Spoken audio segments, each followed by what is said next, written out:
Welcome to the Irresistible You podcast. This is the place to get a dose of empowerment to create the life you crave and deserve. Here we talk about weight, body image, emotional eating, and other personal development topics. I'm your host, Amy Beltran, CEO and founder of Irresistible University and IrresistibleIcing.com. Let's get started with today's episode. Welcome back to the Irresistible You podcast. This is episode number 7.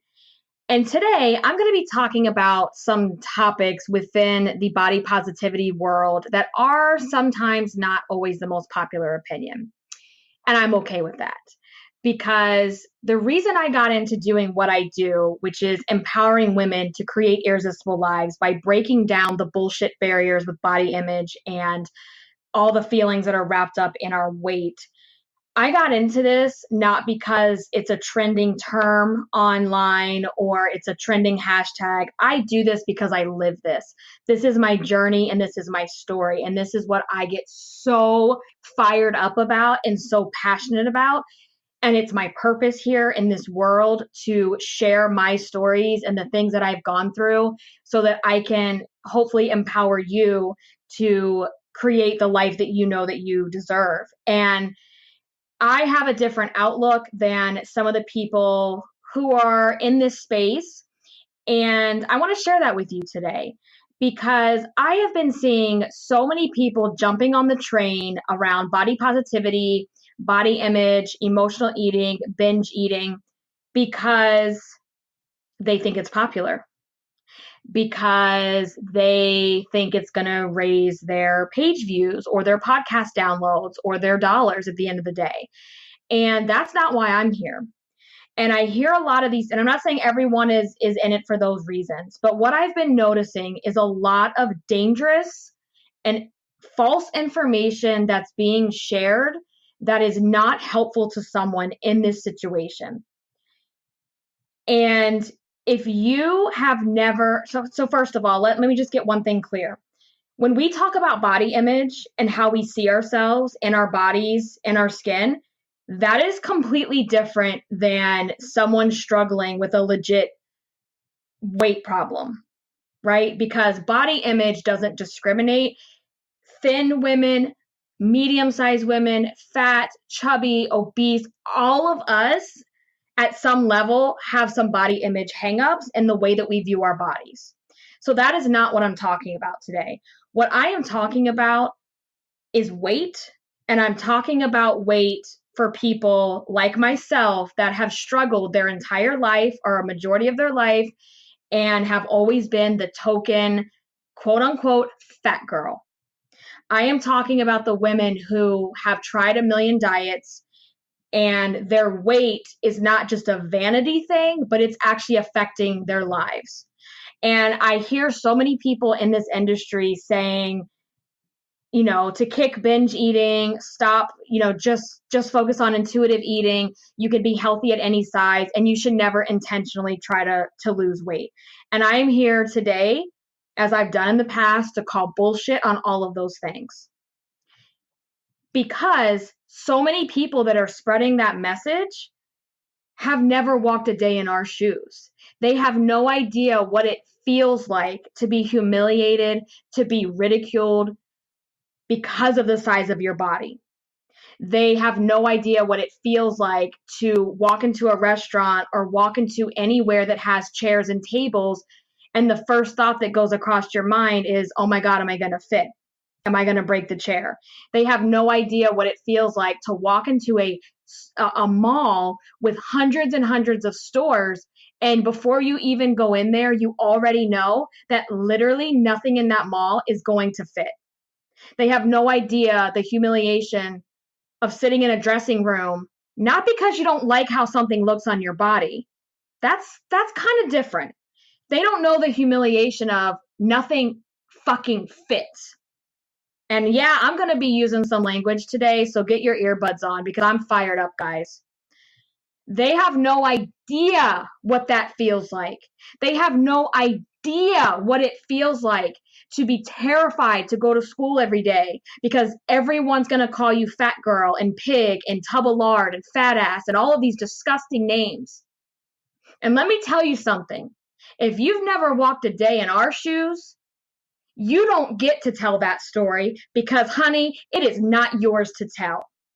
And there's a big difference between someone struggling their whole life of just wanting to lose 5 pounds for vanity purposes when they don't even need to lose 5 pounds versus someone who's struggling with 50, 75, 100, 150 plus. You have no idea what that feels like unless you've lived it. And you can't pretend to know what that feels like. And you can't pretend that you know the answer when you're not qualified to give that answer. Now, I don't have fancy letters after my name, and I'm not here to knock anyone that does, but I also know from a personal level, I don't want to work with someone who's never been in struggle the same way that I have. And I'm sick and tired of seeing these so-called experts who took an online class to be a coach telling people how to live their life when they don't know what it feels like to be the fat girl. They don't know what it feels like to have that humiliation. They don't know what it feels like to lock yourself in the house and not want anyone to see you because you know you're too fat, right? And I don't want this to take anything away from body image issues that all of us go through, okay? Because I recognize that there's women that are traditionally, and what society says, are thin and have the right body size, if you will. And those women have issues too. And those are people that I help as well. I'm talking to the girls that have been called fat girl, the girl who's been called, hey, you fat bitch, the girl who's been taunted and humiliated and harassed by people their entire life because of the way they look, because of their weight. That's who I'm talking to right now.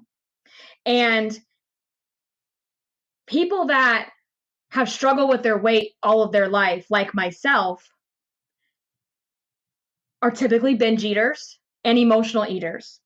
And one of the things I constantly hear is you need to just learn how to be an intuitive eater. I think intuitive eating is a cop-out. I think it is a bunch of bullshit. If it works for you, congratulations. That's fantastic if it works for you.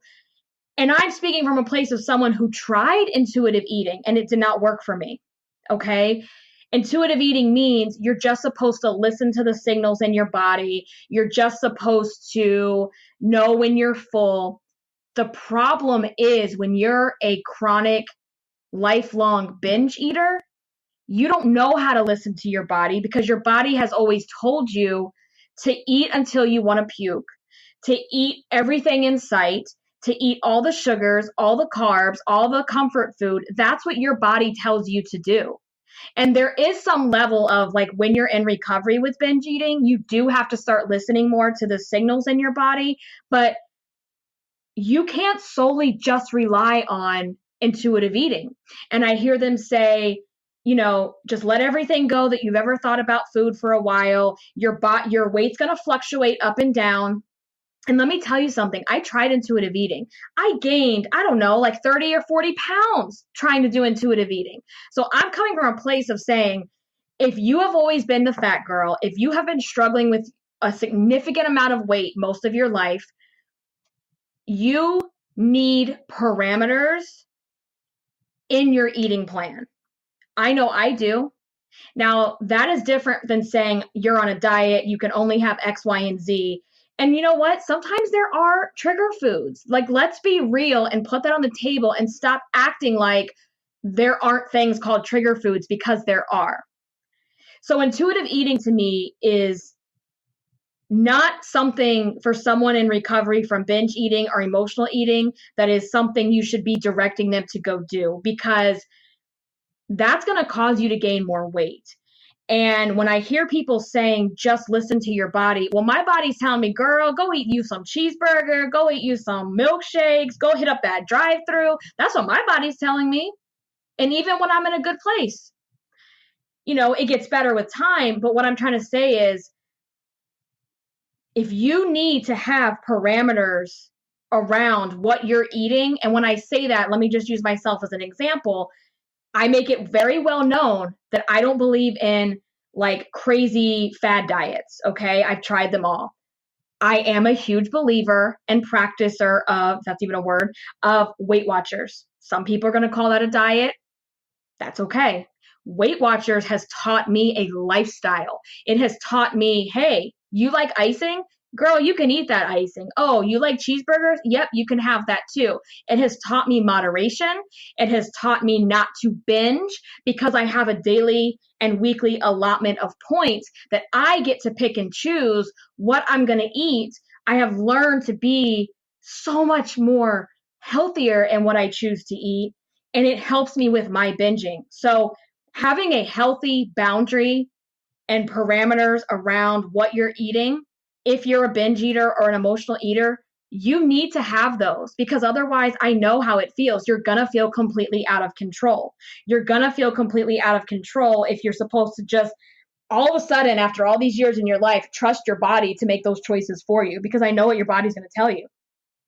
So to me, intuitive eating is bullshit, right? Maybe that's something you can get way, way down the line in your recovery. But when you're just starting out and you're trying to reverse 20, 30 more years of behavior, you can't just tell someone to start eating intuitively, because you're not acknowledging what got them there in the first place.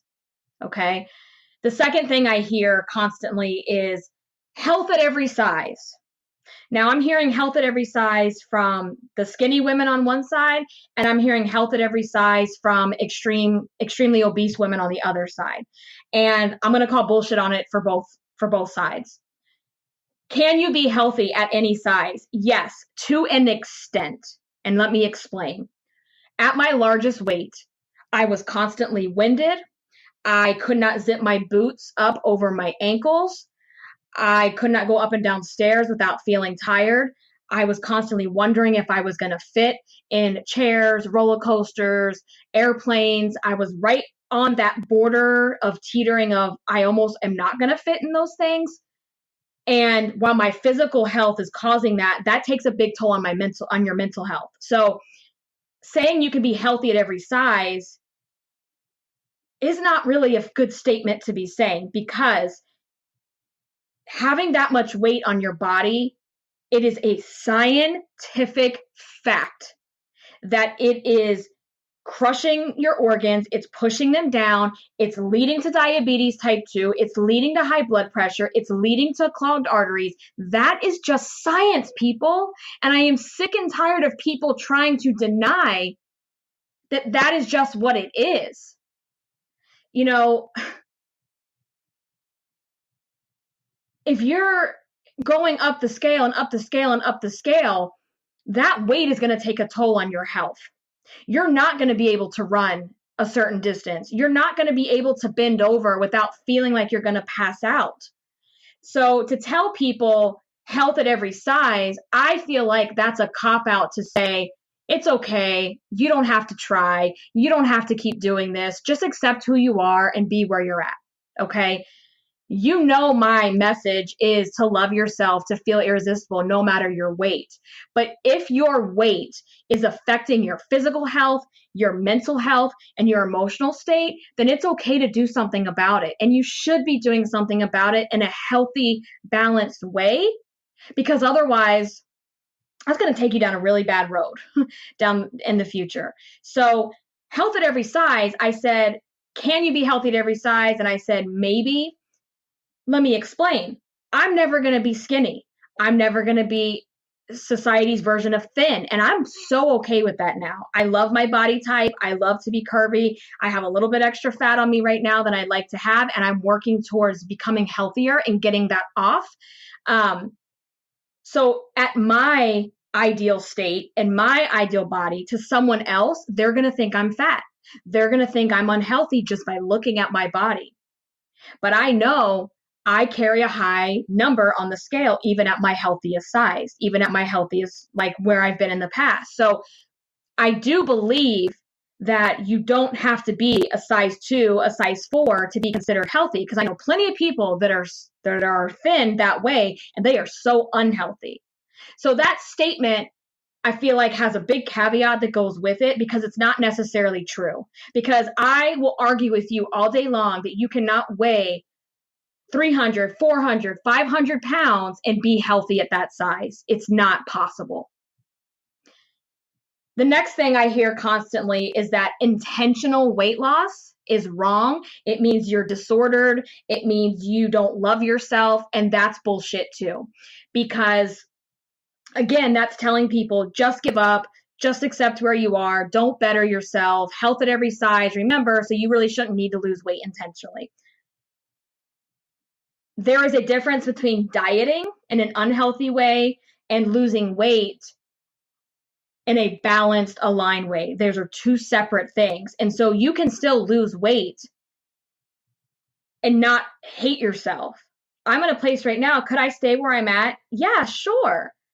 But I also know I'm capable of better. I'm capable of more. I can be more healthy. I can be more in shape. And I choose that. I want that. But I don't sit here any longer like I have in the past and hate myself and pinch my fat rolls till I get bruises and say disgusting, mean things to myself. It means I love myself. I accept where I'm at, and I'm not waiting for my weight to live my life, to feel irresistible, to look irresistible, put my high heels on, to put my makeup on, to do my hair. I'm going to do that shit, and I'm going to do it now.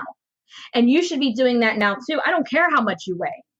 So my message to you is love yourself now. Don't wait for the weight. But if your weight is affecting your quality of life, your health, and when I say health, I mean physically, mentally, and emotionally, then girl, you've got to do something about it. I'm not going to sit here and sugarcoat it and tell you not to, because your weight does limit what you're able to do physically. That is a fact. And when you lose weight, you will feel better physically. You will look better.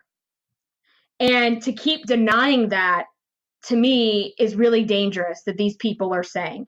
Losing weight is not going to be the end all be all to make you happy and solve all of your problems and make your life perfect. That is never going to happen from weight loss, but it will make you feel better. It will make you look better. And it's an amazing feeling to be able to go in a store and put clothes on and know that something there is going to fit. And zip those pants up and not have to huff and puff and yank them up over your big hips. It feels really good. And let's not deny that. Let's not try to be politically correct and say it doesn't. There's a big difference between dieting dangerously, and I don't believe in dieting, and just living a healthy lifestyle. And that's what I do. I eat in I eat healthy as much as possible. I eat in moderation. I have my icing. I have my cake. I have my fast food. I have what I want without going into a binge. I live an active lifestyle. I don't look at exercise as torture of having to go to a gym and sweat to death for 45 minutes. I find things that just naturally fit into my life, and I live an active lifestyle. And I do a shitload of work on my mind and my soul. And that's where all this irresistible life framework stuff that I talk about comes from.